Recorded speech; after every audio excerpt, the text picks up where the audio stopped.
नमस्कार दोस्तों, आज हम जा रहे हैं मैहर। ये हम बिलासपुर रेलवे स्टेशन से मैहर की ओर जा रहे हैं और ये प्रकृति का सुंदर नज़ारा का आनंद लेते हुए यहाँ पर आप देख सकते हैं ये अमरकंटक का जो जंगल है वो किस प्रकार से प्रकृति से भरा हुआ है। प्रकृति का बहुत ही सुंदर नज़ारा यहाँ पर है। आपको बड़े बड़े वृक्ष दिखेंगे और जहाँ तक देखोगे पूरा नदी, पहाड़, पर्वत ये दिखाई देंगे। तो ये बहुत ही सुंदर सा नज़ारा है। यहाँ को एक्सप्लोर करते हुए हम आगे की ओर निकल रहे हैं। ये सुबह सुबह पहुँच गए हैं हम मैहर के रेलवे स्टेशन में और यहाँ से आप मैहर का ये नज़ारा देख सकते हैं। ये रेलवे स्टेशन, यहाँ से अपन ऑटो बुक कर लिए हैं। पर पर्सन 20 रुपये लेते हैं दोस्तों। आपको मैहर माता के मंदिर के पास छोड़ेंगे और वहीं नहाने वहाने की भी व्यवस्था रहती है।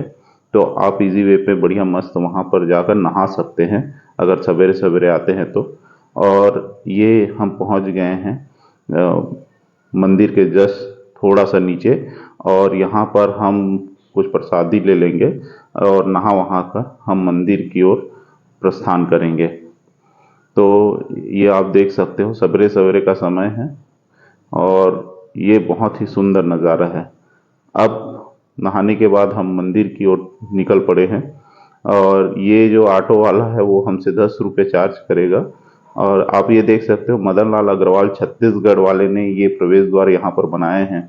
मैं सुना हूँ कि ये जांजगीर चांपा के बहुत बड़े कपड़ा व्यापारी हैं और ये हमारे लिए गर्व की बात है कि हमारे छत्तीसगढ़ के व्यवसायी भाई ने यहाँ का भवन बनाया है। और ये आ गए हम मैहर के रोपवे वाले क्षेत्र पे। हमारे पास समय कम है, इस कारण हम रोपवे मार्ग से जाने के लिए आज करेंगे, सीढ़ी से नहीं जा रहे हैं। तो आप ये देख सकते हो कि रोपवे किस प्रकार से काम करता है। एक चक्के जैसा एक मशीन जिसमें आप बैठकर ट्रॉली में बैठकर आप जाते हैं और यहाँ पर रोपवे की संख्या बहुत ज़्यादा है। बहुत सारे रोपवे कंटिन्यू चलते रहते हैं। तो आप रोपवे में बैठकर इस पूरा प्रकृति का आनंद लेते हुए आप जाते हैं। और ये हम रोपवे में बैठ चुके हैं और बैठने के बाद आप देख रहे हैं कि हमको वो ऊंचाई तक जाना है और ये बहुत ज़बरदस्त अनुभव रहता है दोस्तों। यहाँ पर जब आप चलते हैं तो इतना आनंद आता है कि मत पूछिए। लेकिन जब कोई छोटे दिल वाला रहता है उसको डर भी लगता है कि कहीं ये कुछ घटनाएं ना हो जाए, क्योंकि ये है तो बहुत ही रिस्क वाला। लेकिन रिस्क खैर आपको नहीं है क्योंकि शासन प्रशासन इस पर पर्याप्त ध्यान दिए रहते हैं, इस कारण रिस्क नहीं है। बड़े आसानी से चलता है, बहुत आराम से रोपवे चलता है। ऐसा नहीं है कि बहुत फास्ट चले, बहुत आसानी से ये रोपवे चलता है और बहुत सुंदर सा नज़ारा रहता है। जब आप रोपवे से जब नीचे की ओर देखते हैं तो पूरा जो नज़ारा रहता है वो बहुत सुंदर रहता है। तो ये रोपवे में हम जा रहे हैं और मेरे साथ मेरा साथी मित्र अशोक कुमार वर्मा जी हैं। और ये देखिए कि रोपवे से किस प्रकार का नज़ारा ये दिख रहा है। ये त्रिकुट पर्वत है और माँ मैहर, माँ शारदा माता यहाँ पर विराजमान है।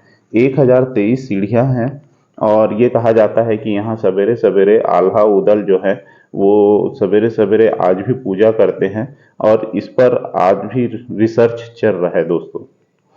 तो आप ये देख सकते हैं त्रिकुट पर्वत का नज़ारा, क्या सुंदर नज़ारा है। रोपवे से जब आप चलते हैं तो जो नज़ारा है बहुत ही शानदार दिखता है। और जैसी रोपवे जब हाइट पे पहुंचने वाला रहता है तब तो नज़ारा और बहुत स्पेशल हो जाता है। आपको देखकर ही आनंद आएगा कि क्या नज़ारा है। और ये रोपवे का किराया जो है 150 रुपया पर पर्सन है आने जाने का। और ये रोपवे से हम उतर चुके हैं, ऊपर आ चुके हैं और यहाँ से मैहर माता का जो मंदिर है वो जस्ट पास ही है। तो ये रोपवे से हम आ चुके हैं, ऊपर ही पहुंच चुके हैं पूरा। अब यहाँ से हम लोग मंदिर की ओर जाएंगे और ये देखिए ऊपर से नीचे का जो नज़ारा है वो देखिए किस प्रकार से बहुत सारे रोपवे दिखाई दे रहा है। और ये माता मैहर माँ शारदा का ये मंदिर है। मैहर मैहर का मतलब है दोस्तों माई का हार। माई के हार से ही मैहर बना हुआ है। इन 51 शक्तिपीठों में मैहर भी शामिल है। और यहाँ पर ये कहा जाता है माता सती का जो हार गिरा था उसी कारण इसका नाम मैहर हुआ है करके। और ये आप देख सकते हो ये जो पर्वत है उसका नाम है त्रिकुट पर्वत। और यहाँ पर बाबा काल भैरव का विराजमान है मंदिर के जस्ट बाहर। और यहाँ से हम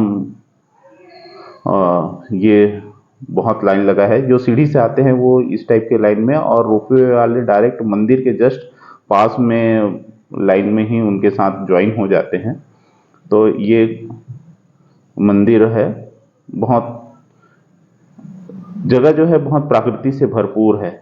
जिस प्रकार से छत्तीसगढ़ में डोंगरगढ़ का मंदिर है तो आप ये समझिए उसी प्रकार का है ये। और बहुत ही खूबसूरत ये नज़ारा है। और ये माता का मंदिर में पहुंच गए और दर्शन अगर आप लोगों को करवा पाऊँ, देखिए माता शारदा माता का दर्शन करने के बाद हम ये बाहर निकल गए। यहाँ पर अलग अलग देवी देवताओं का और मंदिर बना है, छोटा छोटा मंदिर बना है। तो ये माता काली हो गए, बजरंग बली हो गए, तो इन सब का मंदिर छोटा छोटा मंदिर है। जो श्रद्धालुगण हैं वो पूजा करते हुए, और ये मंदिर का जो निकासी द्वार है, ये मंदिर से अपन निकल गए हैं और ये निकासी द्वार है। यहाँ पर बढ़िया मस्त मैदान टाइप का है और यहाँ पर आप आकर बढ़िया फोटो वोटो खिंचवा सकते हैं। तो ये देखिए सब दर्शनार्थी जो है वो निकलने के बाद, और ये माता शारदा माता का जो निकासी द्वार है, एग्जिट गेट है वो। और हमारे साथ हमारे मित्र अशोक वर्मा जी हैं, और हम लोग ये अचानक से प्लान बना था घूमने का। तो ये देखिए क्या नज़ारा है। और यहाँ से वापसी सीढ़ियों के माध्यम से वापसी किया जाता है, क्योंकि हम लोगों का रोपवे का टिकट हुआ है, इस कारण हम लोग जो जाएंगे वो रोपवे के माध्यम से जाएंगे। ये तो जाने के लिए रोपवे मार्ग, नीचे उतरेंगे रोपवे मार्ग से ही भीड़ हो जाता है। तो भीड़ एक रोपवे में जो ट्रॉली होता है उसमें 4 लोग बैठते हैं। तो ये हम लोग रोपवे मार्ग से फिर से वापसी जा रहे हैं। और जब आप वापसी जाएंगे तब तो नज़ारा और बहुत स्पेशल हो जाता है, क्योंकि जब आप ऊपर से नीचे की ओर जाते हैं तो नज़ारा एकदम और स्पष्ट नज़र आता है। और ये भी एहसास होता है कि अगर कोई रोपवे अगर फास्ट हो जाएगा तो कैसे होगा, लेकिन वैसा होता नहीं है, क्योंकि इसका जो मैकेनिज्म है वो बहुत ही स्पेशल है कि रोपवे फास्ट नहीं होता है। तो ये इसकी खासियत है। तो अगर आप रोपवे में बैठकर जाते हैं तो ये भी एक अच्छा आनंद उठा सकते हैं। अगर आपके पास समय कम है तो आप रोपवे में जाइए। और ये मंदिर नीचे पहुंच गए हैं, वापस हम लोग जाने के लिए नीचे पहुंच गए हैं। और ये मंदिर के नीचे का परिसर